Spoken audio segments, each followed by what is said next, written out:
దేశమంతా సిద్ధం గావాలి. ఇవాళ ఢిల్లీలో జరిగిన పేలుడు ఒక విద్యావంతుడైన వ్యక్తి చేసింది. ఒక ప్రొఫెసర్, ఒక డాక్టర్ చేసి 2 చోట్ల ప్రాక్టీస్ చేసి, ఆ పైన ప్రొఫెసర్‌గా చేసినోడు చేసింది. అంటే విద్యావంతుల్ని ఈ దఫా టార్గెట్ చేశారు. విద్యావంతులని మార్చడానికి తీవ్రవాద భావజాలికులైనటువంటి మత పిచ్చగాళ్ళు వీళ్ళని కన్విన్స్ చేశారు. వీళ్ళని పూర్తిగా అటువైపుకి తిప్పేశారు.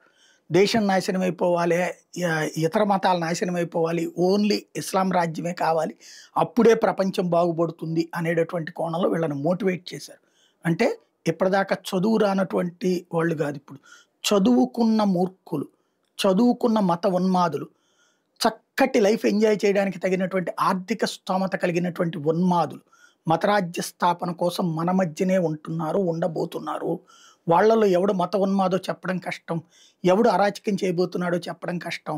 ఎందుకంటే హైదరాబాద్‌లో దొరికినోడు తయారు చేయాలనుకున్న రసాయనం దగ్గర నుంచి, ఇప్పుడు ఢిల్లీలో ఆత్మహత్యాడు చేసుకున్నటువంటోడి నుంచి, అట్లాగే జమ్మూ కాశ్మీర్‌లో కావచ్చు, ఫరీదాబాద్‌లో కావచ్చు పట్టుబడ్డటువంటోళ్ళ దాకా విద్యావంతులైనటువంటి వాళ్ళు, విద్యావంతుల మాడ్యూల్స్ ఫిక్స్ చేశారు. వాళ్ళని మార్చారు ఉన్మాదులుగా. కాబట్టి దేశమంతా జాగ్రత్తగా అబ్జర్వ్ చేసుకోవాలి. మన చుట్టూ ఉన్నటువంటి వాళ్ళల్లో ఈ ఉన్మాద భావజాలికలు కనిపెట్టకపోతే ఆ తర్వాత ప్రమాదం మనకే. ఢిల్లీలో ఏ పాపం చేశారని వాళ్ళ ప్రాణాలు తీశారు. ఈ దరిద్రులతో చాలా ప్రమాదకరం.